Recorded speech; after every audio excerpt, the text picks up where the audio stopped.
Hoje nós vamos falar sobre os fungicidas, que são produtos também bastante utilizados na agricultura, mas que também são utilizados no ambiente industrial e no ambiente doméstico, como componentes de tintas, produtos de limpeza de carpetes e de conservação de móveis. De todos os agrotóxicos, os fungicidas respondem pela menor parte das intoxicações agudas, mas têm importância toxicológica quando nós falamos em exposição crônica. Nós vamos começar falando sobre os ditilcarbamatos, que são fungicidas amplamente utilizados e são utilizados na forma de pó, solução ou pó molhável. Eles podem ser divididos em dois grupos. O grupo dos dimetilditilcarbamatos, que inclui o tirã, o zirã e o ferban, e o grupo dos etileno bis-ditilcarbamatos, que inclui o manebe, o mancozeb e o zinebe. Estes fungicidas podem ser bem absorvidos pelo trato gastrointestinal e de forma menos significativa pela pele e pela via respiratória. Eles sofrem rápida metabolização pelo fígado, sendo a etilenotilureia o principal metabólito de importância toxicológica no caso dos etileno bis-ditilcarbamatos. A etilenotilureia apresenta efeitos cancerígenos, teratogênicos, mutagênicos e de desregulador endócrino. Estes produtos e seus metabólitos são praticamente todos eliminados nas primeiras 96 horas após a exposição pelas fezes e pela urina. Na exposição dérmica, esses produtos provocam irritação, eritema, dermatoses e alergias. Após a inalação, estes produtos podem provocar irritação das vias aéreas, bronquite, faringite, náuseas e cefaleia. No caso de ingestão, esses produtos normalmente podem provocar náuseas, vômitos e diarreia, e no caso dessa ingestão ser de grandes quantidades, nós podemos ter casos de insuficiência hepática, insuficiência renal aguda, arritmias cardíacas, convulsões e dispneia. Um destes fungicidas, o tirã, é análogo do disulfiram, também conhecido como antietanol, que era muito utilizado no tratamento de pacientes com alcoolismo, porque na presença de álcool provoca um acúmulo de acetaldeído que leva a um quadro então de agitação, mal-estar, palpitações e rache cutâneo. Já no caso do tirã, este quadro pode ser ainda mais grave, com quadros de arritmia cardíaca, choque e até mesmo óbito. Já no caso da exposição crônica, podemos ter dermatoses, cefaleia, hiperplasia da tireoide e casos raros de insuficiência renal aguda e de anemia hemolítica. Outro aspecto importante de ser salientado é que o manebe e o mancozeb possuem manganês na sua composição, que está claramente associado a quadros de parkinsonismo. Importante falar também que os etileno bis-ditilcarbamatos têm sido apontados em vários estudos como potenciais desreguladores endócrinos, carcinogênicos, teratogênicos e mutagênicos. A análise desses fungicidas e seus metabólitos não está disponível na nossa rede laboratorial. Mas no caso da exposição ao manebe e ao mancozeb, nós podemos dosar o manganês no sangue. O tratamento das intoxicações por ditilcarbamatos é sintomático de manutenção, não existem antídotos ou tratamento específico.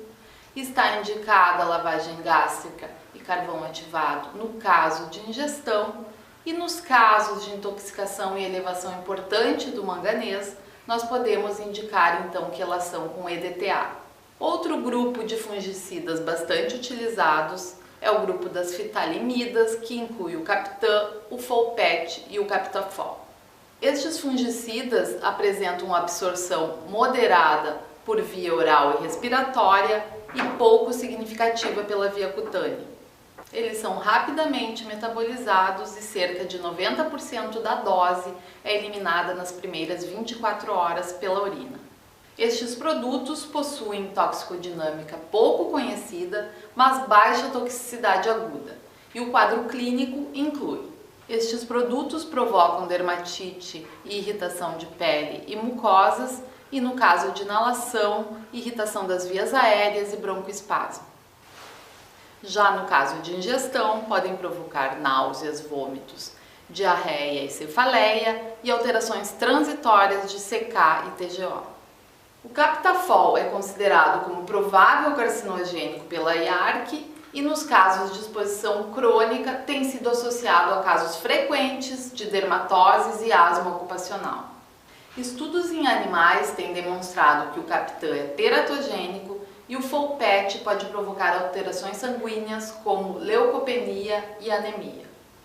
O tratamento das intoxicações por esses fungicidas também não é específico, inclui medidas gerais e sintomáticas e, no caso da ingestão, lavagem gástrica e uso de carvão ativado. Outro grupo de fungicidas também bastante utilizados são os triazóis, que inclui o ciproconazol, o tebuconazol e o epoxiconazol. Estes produtos são bem absorvidos pela via oral e menos pela via respiratória e dérmica. Eles são metabolizados e eliminados tanto pela urina como pelas fezes, podendo sofrer também circulação enterohepática. Eles também apresentam baixa toxicidade aguda para mamíferos e têm como característica principal toxicológica a hepatotoxicidade. Além disso, estudos em animais mostram toxicidade ao sistema nervoso central e teratogênese. O tratamento para as intoxicações por estes produtos também é sintomático e de suporte, incluindo o monitoramento da função hepática, considerando a hepatotoxicidade, e a lavagem gástrica no caso de ingestão de altas doses. Outro grupo de fungicidas bastante utilizados, tanto na agricultura como na indústria, são os compostos de cobre, que inclui o sulfato de cobre e o oxicloreto de cobre. Eles são bem absorvidos pela via oral e menos pela via respiratória e dérmica.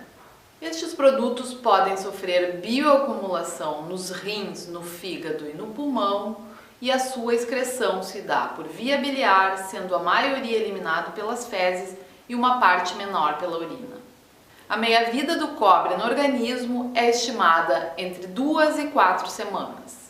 Estes produtos apresentam uma toxicodinâmica ainda não bem conhecida, mas se sabe que o cobre pode ser incorporado a proteínas catalíticas e inibir a glicose 6-fosfatase, que pode gerar quadros de hemólise.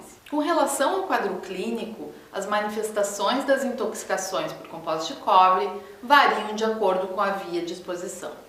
Na exposição dérmica podem provocar irritação, dermatites e descoloração da pele.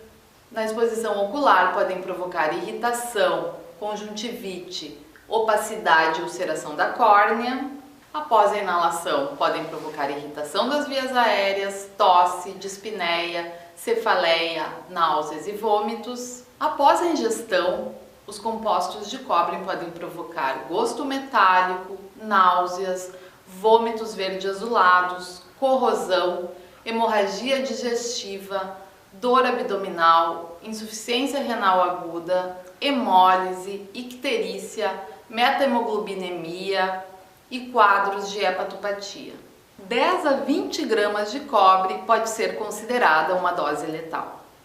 Pessoas e trabalhadores expostos cronicamente podem apresentar dermatoses, alterações de provas de função hepática e renal, cefaleia e depressão. Com relação ao diagnóstico laboratorial, pacientes que apresentam sintomas de intoxicação aguda apresentam normalmente cobre sérico acima de 200 microgramas por decilitro e, nos casos severos, acima de 500 por decilitro. E qual o tratamento mais adequado para pessoas intoxicadas pelos compostos de cobre? Primeiramente, o tratamento deve ser sintomático de manutenção. No caso da ingestão, não se deve provocar o vômito por risco de aspiração e pneumonite química. Também há evidências de que a diluição com um copo de água possa trazer benefícios. Não há consenso com relação à lavagem gástrica após a ingestão de compostos de cobre, considerando que são produtos corrosivos e o risco pode ser maior do que o benefício deste procedimento. No caso de insuficiência renal aguda, está indicada a hemodiálise, lembrando que o cobre não é efetivamente removido. No caso de metahemoglobinemia importante, está indicado o uso de azul de metileno. E para finalizar, está indicada a quelação com o BAL, que é o dimercaprol, e também com a penicilamina nos casos de exposição crônica. Assim, nós terminamos aqui a nossa aula sobre fungicidas e com ela o módulo 3 do nosso curso, que abordou aspectos gerais da toxicologia, diagnóstico e tratamento dos principais grupos de agrotóxico. É importante que todos os profissionais de saúde estejam atentos para sinais e sintomas, mesmo que inespecíficos, em pessoas ocupacionalmente ou ambientalmente expostas a agrotóxicos. Como vocês puderam observar, a maioria dos agrotóxicos não possui bioindicadores de exposição ou de efeito específico que poderiam auxiliar no diagnóstico. Então, nós falamos que o diagnóstico é eminentemente clínico, baseado num bom acolhimento, uma boa anamnese que inclui a história de exposição ocupacional e ambiental e o diagnóstico diferencial com outras patologias que também poderiam explicar estes mesmos sinais e sintomas. Fundamental também é a notificação de todos os casos, sejam suspeitos ou confirmados, de intoxicações por agrotóxicos, considerando que isso trará visibilidade ao problema e irá subsidiar políticas públicas de combate aos impactos desses produtos na saúde de toda a população. Bem, pessoal, espero que tenham aproveitado a nossa aula. Até a próxima!